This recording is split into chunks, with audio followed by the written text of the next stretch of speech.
கிறிஸ்துவுக்குள் பிரியமான எல்கிபோர் advent ministry நேயர்களே, உங்கள் யாவரையும் மற்றும் ஒரு நல்ல பாடத்தில் சந்திப்பதில் மிகுந்த மகிழ்ச்சி அடைகிறோம். இந்த காலாண்டு முழுவதும் நாம் தேவனோடு உறவில் வளர்தல் என்ற தலைப்பின் கீழாய் தொடர்ந்து நிறைய காரியங்களை ப்ராக்டிக்கலாக நாம் படித்து கொண்டு வருகிறோம். அந்தபடியாக இந்த வாரத்தினுடைய பாடம் 10 மனமாற்றமும் பாவ மன்னிப்பும் என்ற தலைப்பின் கீழாய் நம்ம பாடங்களை படிக்க இருக்கிறோம். இந்த பாடங்களை நமக்கு விலைக்கு அளிக்கத்தக்கதாக போதகர் கென்னடி மார்ட்டின் அவர்கள் நம்மோடு கூட இருக்கிறார்கள். அவர்களையும் அன்போடு கூட வாழ்த்தி வரவேற்றுக்கொள்வோம்.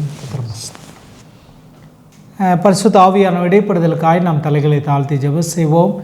இரக்கத்தில் ஐஸ்வர்யமுள்ள எங்கள் பரலோகத்தின் அன்பு தகப்பனே, நீர் ஞானத்தில் சிறந்தவர், மறைபொருள்களை வெளிப்படுத்தக்கூடியவர்.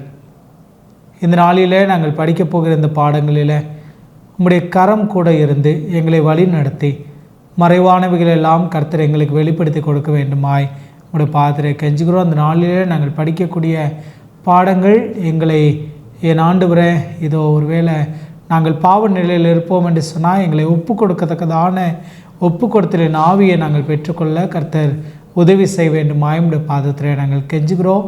இந்த நிகழ்ச்சியை பார்க்கக்கூடிய ஒவ்வொருவரோடு உடைய திருக்கரம் கூட இருக்கட்டும். இந்த பாடத்தை எங்களுக்கு விலைக்களிக்க போகிற போதகரை மறைத்து நீங்கள் வெளிப்படும்படியாய் உடைய உன்னதமான வார்த்தைகள் மூலமாக வெளிப்பட கர்த்தர் உதவி செய்யுங்க. இயேசுவின் வழியாய் ஜெபிக்கிறோம் எங்கள் ஜெபம் கேளும் ஜீவனுள்ள நல்ல பிதாவே, ஆமென். பாஸ்டர், கர்த்தருடைய கிருபையினாலே நம்ம 10வது பாடத்திற்கு கடந்து வந்திருக்கிறோம். மனமாற்றமும் பாவ மன்னிப்பும் ரொம்ப முக்கியமான ஒருவேளை ஒவ்வொரு மனிதனுடைய வாழ்க்கையில் அடிப்படை தேவையாக இருக்கக்கூடிய இந்த பாடத்தை நம்ம படிக்க இருக்கிறோம். இந்த பாடத்துக்கான ஒரு முன்னுரையும் மனநவசனம் சொல்லுங்களேன்.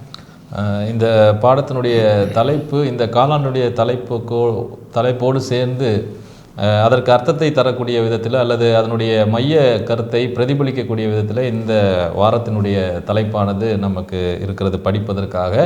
மனமாற்றமும் பாவ மன்னிப்பும் என்ற தலைப்பின் கீழாக நாம் படிக்கப் போகிறோம். தேவனோடு கூட உள்ள உறவில் வளர்தல் என்கிற அந்த தலைப்பின் கீழாக இந்த காலாண்டு முழுவதுமாக நம்ம படித்து வந்து கொண்டிருக்கிறோம்.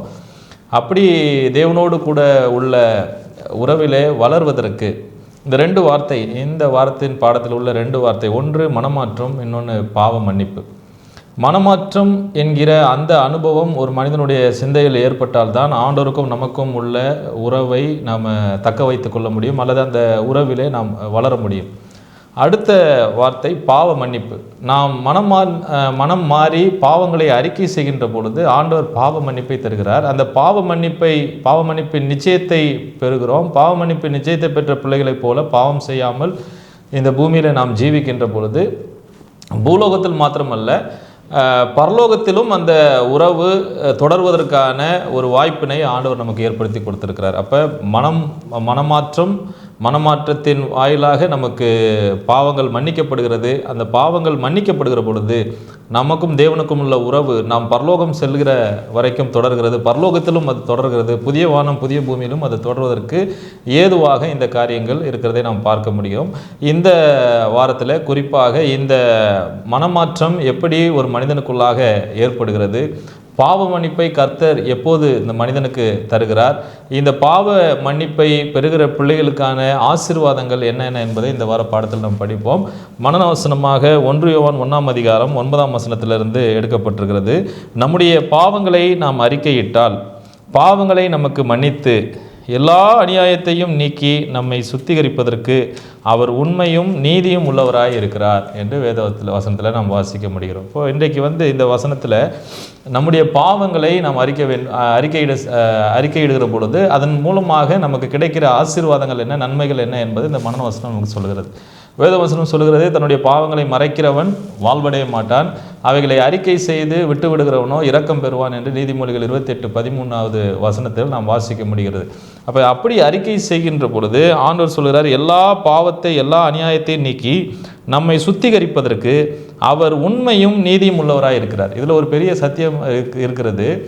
பாவ மன்னிப்பை ஒரு மனிதன் பெற வேண்டும் என்று சொன்னால் அவன் என்ன செய்ய வேண்டும், அல்லது அவன் எங்கு செல்ல வேண்டும் என்ற ஒரு கருத்தை இந்த மனநவசத்தில் பார்க்கலாம். இன்றைக்கி பாவ மன்னிப்பை பெறுவதற்கு பாதிரிகளிடத்தில் செல்லக்கூடிய காட்சிகளை அல்லது சம்பவங்களை நம்ம இந்த உலகத்தில் பார்க்க முடியும். ஆனால் அந்த ஒரு மனிதன் இன்னொரு மனிதனுடைய பாவங்களை மன்னிக்க முடியாது. ஏனென்று சொன்னால் ஆண்டவராகிய இயேசு கிறிஸ்து பாவங்களை மன்னிப்பேன் என்று சொன்னதுக்கு அந்த யூத மார்க்கத்தார் என்ன சொன்னாங்க அப்படின்னு சொன்னால், இவர்கள் தேவதூஷணம் சொல்கிறார் அப்படின்னு சொல்லி அவர் மீது குற்றச்சாட்டை வைத்தார்கள். ஆனால் இங்கே இந்த பாவத்தை ஒரு மனிதன் மனமாற்றம் ஏற்படுகிற பொழுது பாவத்தை மன்னிப்பதற்கு ஆண்டவராகிய இயேசு ஒருவரே நீதி உள்ளவராக இருக்கிறார். அவரே நீதிமானாக இருக்கிறார். அவர் உண்மையும் நீதியும் உள்ளவராக இருக்கிறார். நம்முடைய பாவங்களை மன்னித்து நமக்கு நம்மை பரலோக ராஜ்யத்துக்கு அழைத்து செல்வதற்கு அவர் ஒருவரே தகுதியானவர் என்கிற இந்த கருத்தை அடிப்படையாக வைத்து இந்த வார பாடத்தில் நம்ம படிக்க போகிறோம். நல்லது பஸ்டர், மிக அழகான ஒரு முன்னுரையோடு கூட நீங்கள் துவங்கி இருக்கிறீர்கள். பாடத்தினுடைய முதல் கேள்வி, ஞாயிற்றுக்கிழமை வாழ்க்கையின் பரபரப்பு. ஒருவேளை இந்த காலகட்டம் எல்லாவற்றுக்கும் நேரம் போதாமையை நம்ம காண முடியுது. ஒரு பரபரப்பான உலகத்தில் நம்ம வாழ்ந்து கொண்டிருக்கிறோம். அதை குறித்து இன்னும் விளக்கமாக சொல்லுங்களேன். இந்த வார இந்த பாடத்தில் இந்த ஞாயிற்றுக்கிழமையில் ஒரு சகோதரனுடைய வாழ்க்கையில் ஏற்பட்ட ஒரு உதாரணத்தை அங்கே சொல்லியிருக்கிறார்கள். இந்த சகோதரி பரபரப்பாய் தன்னுடைய வேலைகளை செய்து கொண்டிருக்கிற பொழுது, அது குறிப்பாக ஆயத்த நாளில் செய்கிற பொழுது ஓய்வு நாள் வந்து விட்டது. ஓய்வு நாள் வந்ததுக்கப்புறமும் அந்த ஓய்வு நாளிற்கான ஆயத்தத்தை அவங்க செய்கிறாங்க. ஆனாலும் கூட அதை செய்வதற்கான நோக்கம் அது ஓய்வு நாளுக்கான ஆயத்தம் தான். ஆனால் ஓய்வு நாள் ஆன பிற்பாடு அதை செய்கிறார்கள் என்று நாம் பார்க்க முடிகிறது. அதை ஒப்பிட்டு மரியாள் மார்த்தாள் அவர்களுடைய அனுபவத்தை சுவிசேஷ புஸ்தகத்திலிருந்து எடுத்து காண்பித்திருக்கிறார்கள். அங்கே மார்த்தாளை பற்றி ஆண்டவராகிய இயேசு கிறிஸ்து சொல்கிறது போல, அப்பொழுது இயேசுவின் வார்த்தைகள் அவள் மனதிலே எதிரொலித்தன. நீ அநேக காரியங்களை குறித்து கவலைப்பட்டு கலங்குகிறாய், தேவையானது ஒன்றே, மரியாள் தன்னை விட்டிடப்படாத நல்ல பங்கை தெரிந்து கொண்டாள் என்று லூக்கா புஸ்தகத்தில் இருக்கிற 10ஆம் அதிகாரத்தில் சொல்லப்பட்டிருக்கிறதை நாம் பார்க்க முடிகிறது. இன்றைக்கி அநேக வேலைகள் அல்லது தேவனுக்கு அடுத்த காரியங்களில் கூட நம்ம பரபரப்பாக இருக்கிறோம். ஆனால் நம்முடைய ஆத்தும ஆதாயம், நம்முடைய ரட்சிப்புக்கு ஏதுவான காரியத்தில் நம்முடைய நேரத்தை செலவிடுகிறோமா என்பது மிக முக்கியமான ஒரு காரியமாக இருக்கிறது. இந்த மரியாள் மார்த்தாளுடைய அனுபவத்தை கம்பேர் பண்ணும் பொழுது ஆண்டவருடைய பாதபடியிலே அமர்ந்திருப்பதையே கர்த்தர் விரும்புகிறார் என்பதை நம்ம அதிலிருந்து தெரிந்து கொள்ளலாம். அதே போல் இந்த மனமாற்றத்தின் அனுபவத்திற்கும் நாம் தேவனோடு நெருக்கமாக இருக்க வேண்டும் என்பது மிக மிக அவசியமாக இருக்கிறது. ஆண்டவரோடு கூட உள்ள உறவிலே வளர வேண்டும்.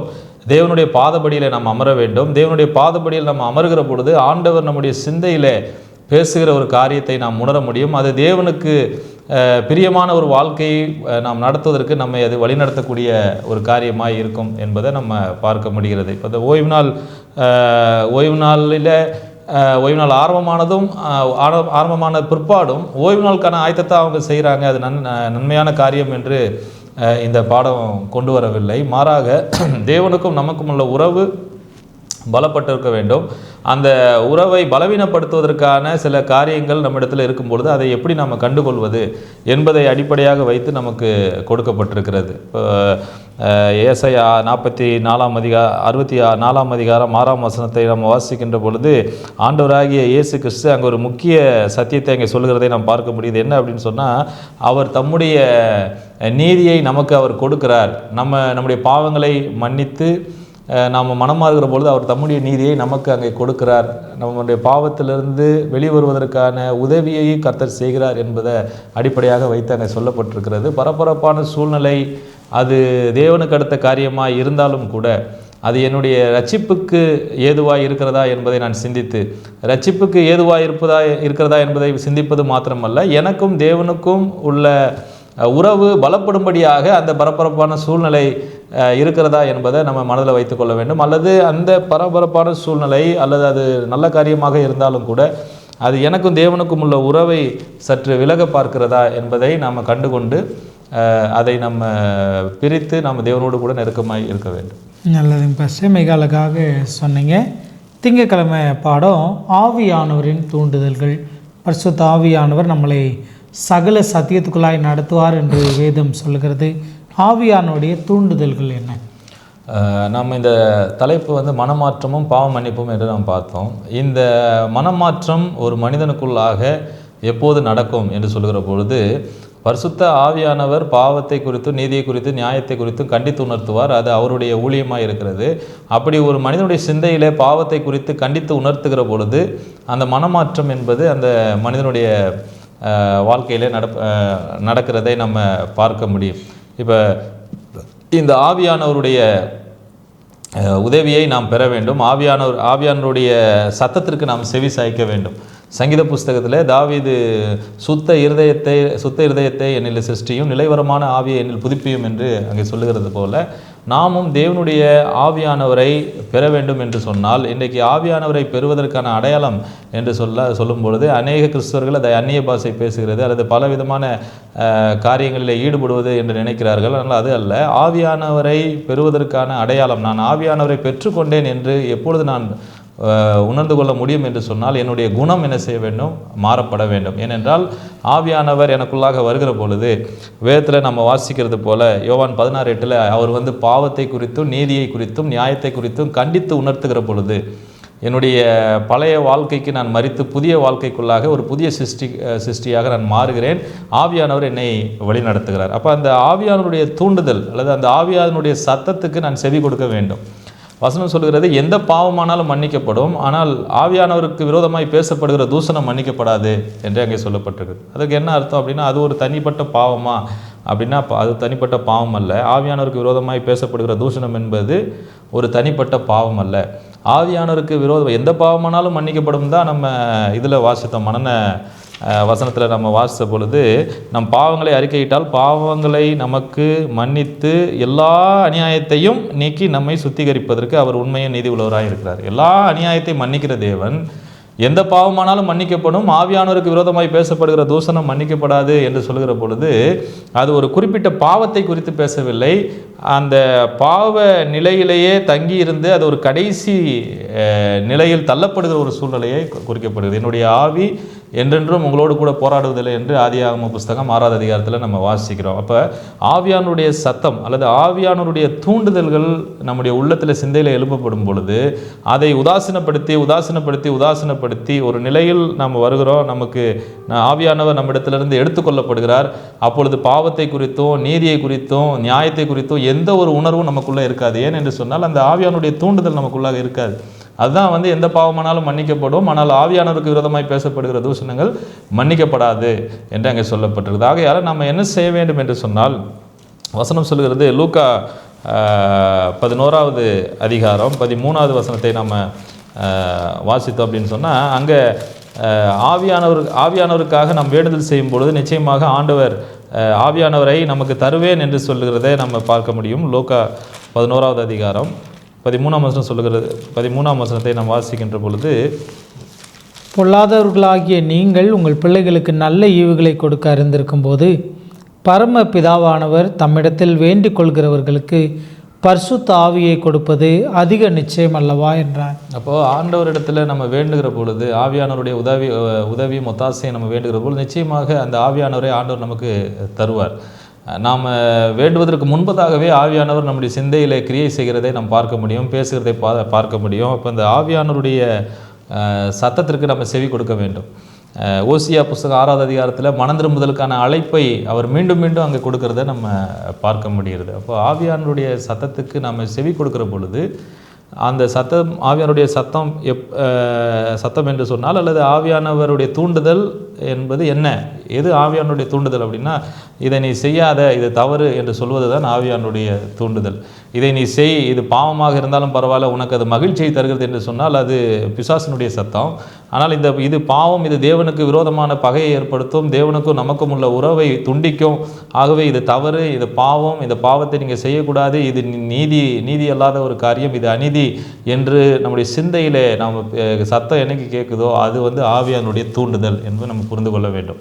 இப்போது நம்ம சத்தியத்தை அறிந்தவர்களுக்கு சத்தியத்தின் அடிப்படையில் ஆவியானவர் என்ன செய்வார் அப்படின்னு சொன்னால், அந்த பாவத்தை குறித்தும் நீதியை குறித்தும் நியாயத்தை குறித்தும் கண்டித்து உணர்த்துவார். ரோமர் 2ஆம் அதிகாரத்தை நீங்கள் வாசித்தீங்கன்னா, சத்தியத்தை அறியாதவர்களுக்கு அவருடைய மனசாட்சியின் அடிப்படையில் அவர்கள் நியாயம் தீர்க்கப்படுகிறார்கள். மனசாட்சி என்று சொல்கிற பொழுது அது அந்த சிந்தையில் ஆவியானவர் பேசுகிற காரியத்தை அங்கே சொல்லப்பட்டிருக்கிறதை நாம் பார்க்க முடியும். இப்போ ஆவியானுடைய தூண்டுதல் என்பது ஆவியானவர் நம்மை சத்தியத்துக்குள்ளாக வழிநடத்துகிற காரியம், பாவத்தை குறித்து உணர்த்துகிற காரியம். இந்த சத்தத்திற்கு நாம் செவி கொடுக்கிற பொழுது நம்ம தலைப்பில் நம்ம வாசித்தது போல மனமாற்றம் என்கிற அந்த அனுபவம் நமக்குள்ளாக ஏற்படுகிறது. சரிங்க பாஸ்டர், மிக அழகாக சொன்னீங்க. அடுத்த கேள்வி, இந்த பாடத்தினுடைய தலைப்பை மையமாய் கொண்டது. மனம் மாற்றம் சாதாரண நிலையில் இல்லாமல் மெய்யான மனமாற்றம் எப்போ ஏற்படும்? மெய்யான மனமாற்றம் என்று சொல்கிற பொழுது எப்படி அது அந்த மனிதனுக்குள்ளாக ஏற்படுகிறது என்று சொன்னால், அப்போஸ்தலர் 5ஆம் அதிகாரம் 31ஆம் வசனத்தை நாம் வாசிக்கின்ற பொழுது, இஸ்ரவேலுக்கு மனம் திரும்புதலையும் பாவ மன்னிப்பையும் அருளுகிறதற்காக அவரை அதிபதியாகவும் இரட்சகராகவும் தமது வலது கரத்தினாலே உயர்த்தினார் என்று அங்கே சொல்லப்பட்டிருக்கிறது. மனமாற்றம் என்பது நமக்குள்ளாக நம்முடைய முயற்சினால் ஏற்படுகிற ஒரு காரியம் என்று நம்ம நினைக்கலாம். ஆனால் அந்த மனமாற்றத்தையும் அந்த மனம் திரும்புதலையும் அவரே தருகிறார், பாவ மன்னிப்பையும் அவரே தருகிறார் என்று வேதத்தில் நம்ம வாசிக்கிறோம். அப்போஸ்தலர் 11ஆவது அதிகாரம் 18ஆவது வசனத்தை நாம் வாசித்தோம் அப்படின்னு சொன்னால் அங்கேயும் இந்த காரியத்தை நாம் பார்க்கலாம். இவைகளை அவர்கள் கேட்ட பொழுது அமர்ந்திருந்து, அப்படியானால் ஜீவனுக்கு ஏதுவான மனம் திரும்புதலை தேவன் புறஜாதியருக்கும் அருளி செய்தார் என்று சொல்லி தேவனை மகிமைப்படுத்தினார்கள். இந்த ஜீவனுக்கு ஏதுவான, நித்திய ஜீவனுக்கு ஏதுவான மனம் திரும்புதலை புறஜாதியாருக்கும் ஆண்டவர் என்ன செய்தார் அப்படின்னு சொன்னால் அருளி செய்தார். அப்படின்னா என்ன அர்த்தம்? ஆவியானவரை கொண்டு கர்த்தர் பேசுகிறார். அப்போ அந்த மனம் திரும்புதல், மனமாற்றம், பாவ மன்னிப்பு, இது ரெண்டுமே ஆண்டவரிடத்துலேருந்து தான் வருகிறது. அதுவே மெய்யான மனமாற்றம் என்பதை நம்ம புரிந்து கொள்ள வேண்டும். அந்த மனமாற்றத்திற்கு கர்த்தர் செய்ய வேண்டிய காரியத்தை அவருடைய பகுதியிலிருந்து அவர் இந்த பூமிக்கு தன்னுடைய ஜீவனை தந்து நம்முடைய பாவங்களை மன்னித்தார். நம்முடைய பாவங்களிலிருந்து நாம் வெளியே வர வேண்டும் என்பதற்காக ஆண்டவர் நீடிய பொறுமையோடு காத்திருக்கிறார் என்று, நம்மேல் அவர் நீடிய பொறுமையோடு காத்திருக்கிறார் என்று பேதுரு எழுதும்போது அங்கே எழுதுகிறதை நாம் பார்க்க முடிகிறது. அதே போல் நம் பாவங்களை அறிக்கை செய்தால் எல்லா அநியாயத்தையும் மன்னிப்பார் என்று நம்ம வேதாகமத்தில் மனன வசனத்தில் நாம் வாசித்தோம். அப்படி இருக்க இந்த மெய்யான மனமாற்றம் எப்பொழுது வரும் என்று சொன்னால், நாம் தேவனோடு இணைந்திருக்கிற பொழுது, நாம் அவருக்குள்ளாக இருக்கிற பொழுது தான் இந்த மெய்யான மனமாற்றம் வரும். அந்த மெய்யான மனமாற்றத்தையும் அவரே தருகிறார். அந்த மனமாற்றத்தின் வாயிலாக கிடைக்கக்கூடிய பாவ மன்னிப்பையும் அவரே தருகிறார் என்று வேதத்தில் நாம் வாசிக்க முடிகிறது. இன்னொரு வசனத்தை நாம் வாசிக்கலாம். அப்போஸ்தலர் 3ஆம் அதிகாரம் 18ஆம் வசனம் 19ஆம் வசனத்தை நான் வாசிக்கிறேன். அப்போஸ்தலர் 3:18-19, கிறிஸ்து பாடுபட வேண்டும் என்று தேவன் தம்முடைய தீர்க்க தரிசனங்கள் எல்லாருடைய வாக்கினாலும் முன் அறிவித்தவைகளை இவ்விதமாய் நிறைவேற்றினார். ஆனபடியால் கர்த்தருடைய சன்னிதானத்திலிருந்து இளைப்பாறுதலின் காலங்கள் வரும்படிக்கு முன்னே குறிக்கப்பட்ட இயேசு கிறிஸ்துவை அவர் உங்களிடத்தில் அனுப்பும்படிக்கும் உங்கள் பாவங்கள் நிவர்த்தி செய்யப்படும் பொருட்டு நீங்கள் மனம் திரும்பி குணப்படுங்கள் என்று வேதத்தில் நம்ம வாசிக்க முடிகிறது. ஆண்டவராகிய இயேசு கிறிஸ்துவின் வாயிலாக அப்போஸ்தலர் 4:12 வாசிக்கிறோம், அவராலே அன்றி வேறு ஒருவராலும் ரட்சிப்பு இல்லை. அப்போ அவராலே அன்றி வேறு ஒருவராலும் ரட்சிப்பு இல்லை என்று சொன்னால், மனம் திரும்புதலும் அவர் மூலமாய் வருகிறது, பாவ மன்னிப்பும் அவர் மூலமாய் வருகிறது. இந்த மனமாற்றம் அடைந்து பாவ மன்னிப்பை பெறுகிறவர்களுக்கு ரட்சிப்பும் அவர் மூலமாய் வருகிறது என்று நம்ம வேதத்தில் வாசிக்கிறோம். அப்போ மெய்யான மனமாற்றத்துக்குள்ளாய் ஒரு மனிதன் வர வேண்டும் என்று சொன்னால் அவன் ஆண்டவராகிய இயேசு கிறிஸ்துவினுடைய பாதபடியில் அமர வேண்டும். எப்படி மரியாளும் மார்த்தாள் இடத்துல ஆண்டவர் பேசுகிற பொழுது நல்ல பங்கை அவள் தேர்ந்தெடுத்தாள் என்று சொல்லி, தேவனுடைய பாதபடியில் அமர்ந்திருந்தவளே நல்ல பங்கை தேர்ந்தெடுத்தாள் என்று சொல்வது போல, ஆண்டவருடைய பாதபடியில் இருக்கிற பொழுது, தேவனிடத்தில் போய் சேர்கிற பொழுது அவரே மனமாற்றத்தையும் தருகிறார், அவரே பாவ மன்னிப்பையும் தருகிறார். அவராலே அன்றி வேறு ஒருவராலும் ரட்சிப்பில்லை என்பதை நம்ம புரிந்து கொள்ள முடியும். நல்லதுங்க பாஸ்டர். மெய்யான மனமாற்றத்தை பற்றி நம்ம படித்தோம். புதன்கிழமை பாடம் போதுமான கிருபை. இது கிருபையின் காலத்தில் நம்ம இருந்து கொண்டிருக்கிறோம் என்று சொல்லி உலகமெல்லாம் இந்த ஒரு காரியம் பரவி கொண்டிருக்கிறது. போதுமான கிருபைனா எதற்கு போதுமானது? நமக்கு போதுமான கிருபையை கர்த்தர் தந்திருக்கிறார் அப்படின்னு பார்க்கும் பொழுது, எபேசியர் 2ஆம் அதிகாரம் 8, 9, 10 வசனங்களை நாம் வாசித்தோம் அப்படின்னு சொன்னால், ரட்சிப்பு என்பது அவருடைய ஈவு, அது தேவனுடைய கிருபை என்று நம்ம வாசிக்கிறோம்.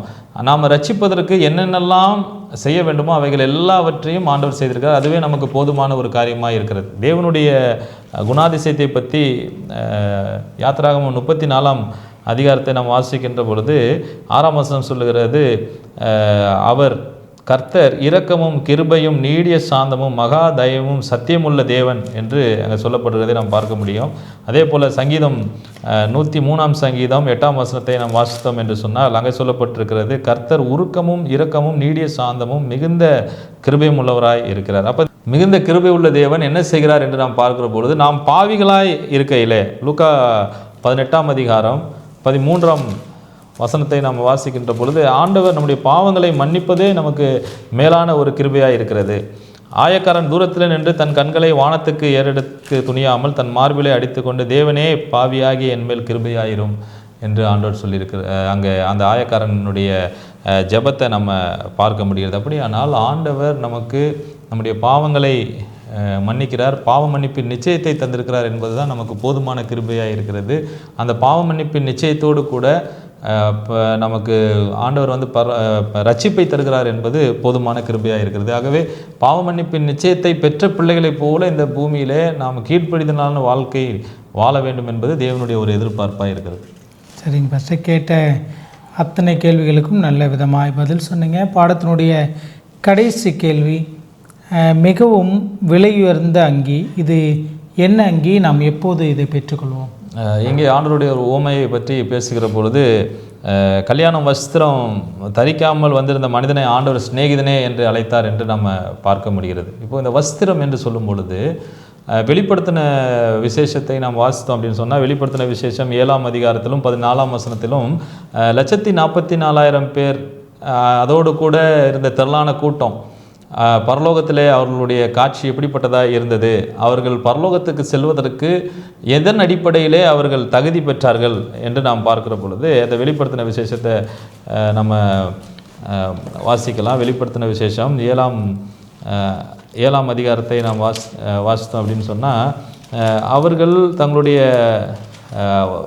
வஸ்திரத்தை ஆட்டுக்குட்டியானுடைய இரத்தத்திலே, வெளிப்படுத்தல் 7:14 வசனத்தை வாசிக்கிறேன். அதற்கு நான், ஆண்டவனே அது உமக்கே தெரியும் என்றேன். அப்பொழுது அவன், இவர்கள் மிகுந்த உபத்திரவத்திலிருந்து வந்தவர்கள், இவர்கள் தங்கள் அங்கிகளை ஆட்டுக்குட்டியானவருடைய இரத்தத்தில் தோய்த்து வெளுத்தவர்கள் என்று சொல்லப்பட்டிருக்கிறது. தங்களுடைய அங்கிகளை ஆட்டுக்குட்டியானவருடைய இரத்தத்தில் தோய்த்து வெளுத்தவர்கள் என்று சொன்னால் தேவனிடத்திலிருந்து நீதியை பெற்ற பிள்ளைகள் என்று நம்ம சொல்லலாம். அப்போ இந்த வஸ்திரம் என்பது எதை குறிக்கிறது? இந்த வஸ்திரம் கல்யாண வஸ்திரம் இல்லாமல் கல்யாண விருந்துக்கு எப்படி போக முடியாதோ அதே போல் பரலோக ராஜ்யத்துக்கு போக வேண்டும் என்று சொன்னால் ஒரு வஸ்திரம் வேண்டும். அது என்ன வஸ்திரம்? ஏதேன் தோட்டத்திலே பாவம் செய்த போது அவர்கள் பாவம் செய்வதற்கு முன்பதாக எலனோய்ட் அம்மையார் அவர்கள் சொல்கிறார்கள், மெல்லிய ஒளியை வஸ்திரமாக அவர்கள் தரித்திருந்தார்கள் என்று சொல்கிறார்கள். பாவம் செய்த போது தாங்கள் நிர்வாணிகள் என்பதை உணர்ந்து வெட்கப்பட்டு அவர்கள் மரத்துக்கு பின்னால் ஓடி ஒளிந்தார்கள். அப்பொழுது அன்பான தேவன் அவர்களை தேடி வந்து அவர்களை அந்த பாவத்திற்கான ஒரு விமோசனத்தை ஆண்டவர் அவர்களுக்கு ஏற்படுத்தி கொடுக்கிறார். அப்போ என்ன செஞ்சாங்க அப்படின்னா, அவர்கள் அத்தி இலையை தங்களுக்குள்ளாக அவர்கள் வஸ்திரமாக அவர்கள் சுற்றி கொண்டார்கள். இந்த அத்தி இலை என்பது அவர்களுடைய சுயநீதியை குறிக்கிறது. ஆண்டவர் அந்த அத்தி இலையை களைத்து போட்டு ஒரு தோல் ஆடையை அவர்களுக்கு கொடுக்கிறார். இப்போ தோல் ஆடையை ஆண்டவர் கொடுக்கிறார் என்று சொன்னால் ஒரு மிருகம் என்ன செய்யப்பட வேண்டும்? மரிக்க வேண்டும். அந்த மிருகம் பலியிடப்பட வேண்டும். அது ஆட்டுக்குட்டி அதை பலியிட வேண்டும். அந்த ஆட்டுக்குட்டியினுடைய தோலை எடுத்து அவர்களுடைய நிர்வாணத்தை ஆண்டவர் மறைக்கிறார். அதே போல் ஆண்டவராகிய இயேசு கிறிஸ்து மரித்து அவருடைய நீதியை பாவ நிர்வாணமாக இருக்கிற பிள்ளைகளுக்கு கொடுக்கின்ற பொழுது அது நமக்கு நீதியாய், நம்முடைய நீதியாய் எண்ணப்பட்டு நாம் என்ன செய்கிறோம் அப்படின்னு சொன்னால், அந்த பரலோக ராஜ்யத்திற்கு செல்வதற்கான ஒரு மிகவும் விலை உயர்ந்த அங்கியை பெறுகிற பிள்ளைகளாய் நாம் இருக்கிறோம். நாம் பரலோக ராஜ்யத்துக்கு போக வேண்டும் என்று சொன்னால் தேவனுடைய நீதி என்கிற அந்த விலை உயர்ந்த வஸ்திரத்தை தரித்து கொண்டால் மாத்திரமே நாம் போக முடியும். அந்த விலை உயர்ந்த நீதி என்கிற வஸ்திரம் எப்படி வருகிறது அப்படின்னு சொன்னால், ஆட்டுக்குட்டியானவருடைய இரத்தத்திலே தங்களுடைய அங்கிகளை தோய்த்து வெளுத்தார்கள் என்று வேதத்தில் நம்ம வாசிக்க முடிகிறது. அப்போது நம்முடைய நீதி சுயநீதியின் அடிப்படையிலே நம்முடைய நீதி கருதப்படாது. தேவனுடைய நீதியை நாம் பெற வேண்டும். அதுதான் அந்த நீதியின் வஸ்திரம் என்று வேதத்தில் நம்ம வாசிக்கிறோம். அதை விலை உயர்ந்த ஒரு வஸ்திரமாக இருக்கிறது. அதை பெறுகிற பொழுது நம்ம பரலோக ராஜ்யத்துக்கு ஆயத்தமாகிறோம். இப்போ எப்போது நமக்கு அந்த நீதி, அந்த நீதி என்கிற வஸ்திரம் நமக்கு கிடைக்கும் அப்படின்னு சொன்னால் ஆண்டவராகிய இயேசு கிறிஸ்துவில் போக வேண்டும், பாவ அறிக்கை செய்ய வேண்டும், பாவ மன்னிப்பை பெற வேண்டும், பாவ மன்னிப்பின் நிச்சயத்தை பெற வேண்டும், இரட்சிப்பின் நிச்சயத்தை நாம் பெற வேண்டும். தேவனுடைய நீதி நம்முடைய நீதியாக எண்ணப்படுகிறது. நம்ம ஒரு கேள்வி வருது, ஆண்டவருடைய நீதியை நம்ம இலவசமாக வாங்கிக்கலாம், ரட்சிப்பும் அவர்கிட்ட இலவசமாக வாங்கிக்கலாம், பாவ மன்னிப்பையும் வாங்கிக்கலாம், அப்போ என்னுடைய பங்கு நான் ஒன்றுமே செய்ய வேணாமா அப்படின்னு ஒரு கேள்வி வரும். அப்படி அல்ல அதுக்கு அர்த்தம். தேவனுடைய நீதி என்னுடைய நீதியாக எண்ணப்படுகிற பொழுது நான் தேவனுடைய நீதியை பெற்றவனாக, ரட்சிப்பின் நிச்சயத்தை பெற்றவனாக, பாவ மன்னிப்பின் நிச்சயத்தை பெற்றவனாக என்னுடைய விசுவாச வாழ்க்கையில் கீழ்ப்படிதலிலே அதை நான் வெளிக்காட்ட வேண்டும் என்று தான் பவுல் அங்கே சொல்லுகிறதை நம்ம பார்க்க முடியும். நல்லதுங்க பாஸ்டர். கேட்ட அத்தனை கேள்விகளுக்கும் மிக தெளிவாக பதில் சொன்னீங்க. நேயர்களே, இந்த நாளினுடைய பாடம் ரொம்ப ப்ராக்டிக்கலான, நம்ம வாழ்க்கையில் தேவையான முக்கியமான ஒரு பாடமாக இருக்கிறது.